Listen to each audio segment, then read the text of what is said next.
cilvēki, labdien, jauns vidīgs.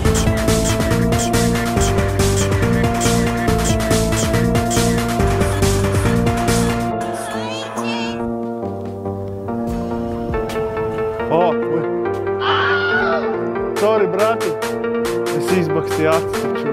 Tādi šie video daudz, piedodiet ilgi.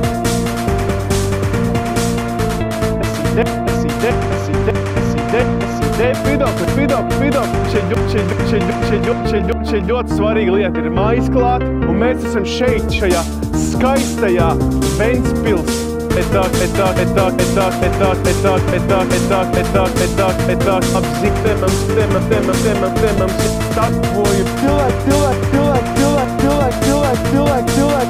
Jā, šis stīvojums, tā kā, piedzīvojums, kur Kaspars brauks reģistrēt savējo elektroskrējriteni, jā. Viņš sīkāk gan jau tur stāstīs, kā, kāpēc un tam līdzīgi, jā.